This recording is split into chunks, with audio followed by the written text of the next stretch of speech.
نسألك يا من هو الله الذي لا إله إلا هو الرحمن الرحيم الملك القدوس السلام المؤمن المهيمن العزيز الجبار المتكبر الخالق البارئ المصور الغفار القهار الوهاب الرزاق الفتاح العليم القابض الباسط الخافض الرافع المعز المذل السميع البصير الحكم العدل اللطيف الخبير الحليم العظيم الغفور الشكور العلي الكبير الحفيظ المقيت الحسيب الجليل الكريم الرقيب المجيب الواسع الحكيم الودود المجيد الباعث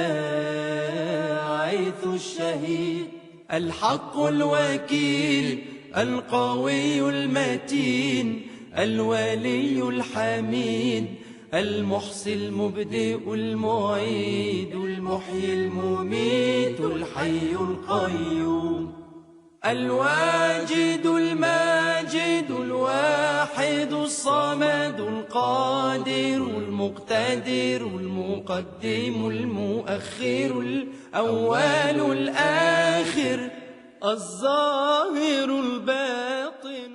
اعوذ باللہ من الشیطان الرجیم. بسم اللہ الرحمن الرحیم. الحمد للہ رب العالمین. الصلاۃ والسلام علیک یا خاتم النبیین. آج 10 محرم الحرام ہے اور در حقیقت ہمارے جد مولا حسین کی غم اور شہادت کا دن. میرا نام سید شرف الدین علی اوسط بخاری ہے. سلسلہ ہمارا حسینیہ بخاریہ ہے جس کے جد سید جلال الدین سرخ پوش بخاری اود شریف والے ہیں اور ان کا سلسلہ جا کے امام علی الحق سیالکوٹ میں درگاہ ہے جو امام جعفر ثانی کے پوتے ہیں اور امام جعفر ثانی امام نقی کے بیٹے ہیں اور امام جعفر ثانی امام حسن عسکری کے بھائی، مطلب 11ویں امام کے بھائی امام جعفر ثانی کی اولادوں میں سے. اور سید جلال الدین سرخپوش بخاری رحمہ اللہ یہ 4 بزرگان دین اس پاک سرزمین پر آئے. ساتھ بابا فرید شکرگنج رحمۃ اللہ علیہ، حضرت بہاؤالدین ذکریہ رحمۃ اللہ علیہ، حضرت لال شہباز قلندر رحمہ علیہ اور سید جلال الدین سرخپوش بخاری رحمہ. اود شریف در حقیقت بر صغیر کا دارالحکومت تھا اور آپ جلال الدین سرخپوش بخاری باطنی کے علم کے ساتھ ساتھ کتابی اور ظاہری علم پر بھی مکمل عبور رکھا کرتے تھے اور اس زمانے کی فارسی زبان بڑی مقبول تھی اور اس کے بہت بڑے وہ ماہر تھے. جب وہ یہاں سے واپس جانے لگے بخارا سے اپنا سفر، اپنا تصوف کا جو سلسلہ ہے، تو حضور پاک صلی اللہ علیہ وسلم آپ کو خواب میں آئے اور کہا کہ اے جلال الدین آپ یہیں قیام کریں، یہاں آپ کی پشت سے 1.25 لاکھ ولی پیدا ہو. تو آج جتنے بھی بزرگان دین آپ کو پاکستان کی سرزمین پہ اور ہندوستان کی سرزمین پہ ملتے ہیں وہ سارے کے سارے جلال الدین سرخپوش بخاری کی اولادوں میں سے، جو اود شریف میں ابھی ان کی تربت ہے، مزار شریف ہے. اور اس وقت میں امام حسین کی 44ویں پیڑھی میں، مولا حسین کی 44ویں پیڑھی میں سے. برصغیر پاک و ہند کے بعد میرے والد محترم سید اسرار احمد بخاری درس نظامی پہ عبور حاصل رکھتے تھے. ہندوستان سے مائیگریٹ کیا شہر الہ آباد سے, اور وہاں کے ہمارے جد تھے قاضی حسام الدین, جو وہاں سے مائیگریٹ کر کے پاکستان سرزمین پر آئے اور آ کر کے یہاں پر تجارت کی اور دینی علوم بھی حاصل کی. اور میں ان کے اولادوں میں 8ویں نمبر پر 9ویں نمبر پر 10 بچے تھے, آخری میں سیکنڈ لاسٹ میرا نمبر. ان کی وصال کے بعد دنیا داری کم کر دی اور اپنے آباء و اجداد کو پڑھا تو سمجھ میں یہ آیا کہ اللہ تبارک و تعالیٰ نے کچھ لوگوں کو منتخب کیا ہوتا ہے جو وہ صرف دین کا کام کرتے ہیں. ان کا کام صرف دین کی اشاعت ہوتا ہے. پھر قرآن مجید کے علوم سے بھی حاصل ہوئی یہ بات. سورہ بقرہ میں جب میں نے یہ پڑھا, اے یعقوب کی اولاد یاد کرو ہم نے تمہیں زمانے میں بڑھائی دی. اے اولاد یعقوب یاد کرو ہم نے تمہیں زمانے میں بڑھائی دی. تو پھر سمجھ میں یہ آئی بڑھائی کہ جب میں سندھ کے دورے کیے تو سندھی پاؤں پہ ہاتھ لگائیں, بڑے بڑے سندھی. کہا بڑھائی تو دی ہے لیکن بڑھائی والا کام تو نہیں کر رہے ہم. یہ شرمندگی سی محسوس ہوئی اور قرآن کے علوم کو حاصل کرنا شروع کیا.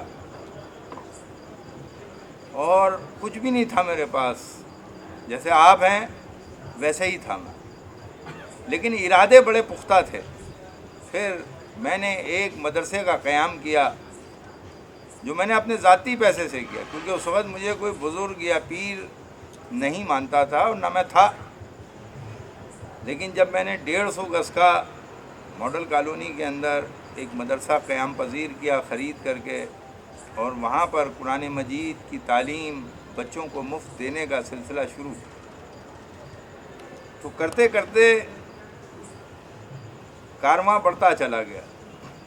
اور بڑھتے بڑھتے ہمیشہ ہدیوں کو حلال قرار نہیں دیا, لیا ضرور لیکن حلال قرار نہیں دیا, اپنے اوپر اپنی ذات پہ حلال قرار نہیں دیا.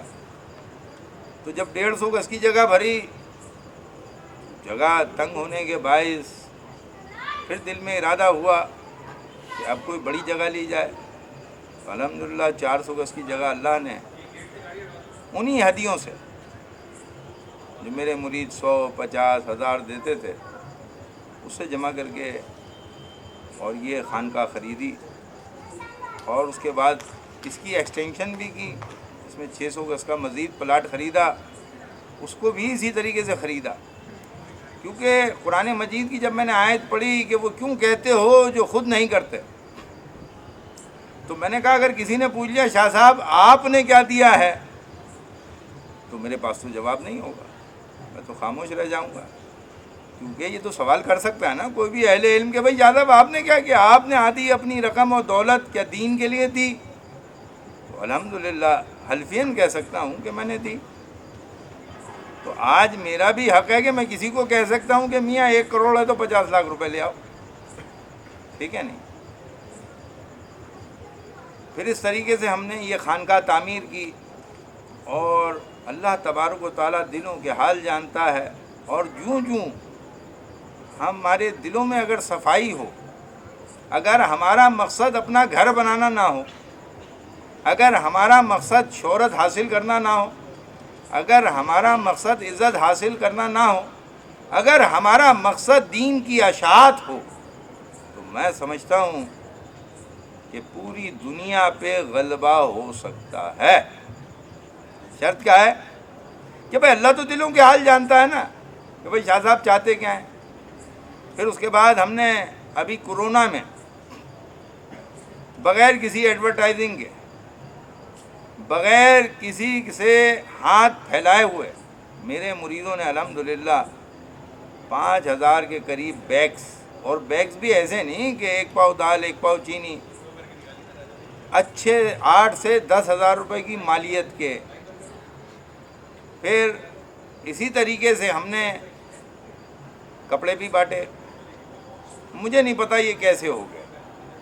مجھے اس بات کا واقعی آج بھی سوچتا ہوں تو یہ نہیں پتہ کیسے ہو گیا. لیکن میں اس بات پر یقین ہوں. ایک آیت میں نے پڑھی تھی کہ اگر تم دین خدا کی مدد کرو گے تو اللہ تمہاری مدد کرے گا. لیکن ہم دین خدا کی مدد کرتے کب ہیں؟ بھئی ہم اپنا مکان بنانے کے لیے قرضے لے لیتے ہیں. یار 2 لاکھ روپے کی چھت کم پڑ رہی ہے, آپ دے دیجئے. لیکن آپ نے کبھی کسی مسجد کے لیے, کسی خانقاہ کے لیے کبھی آپ نے مانگا؟ نہیں مانگا نا. میں نے تو مانگا اور اس خانقاہ کے لیے میں قرض دار بھی ہوا.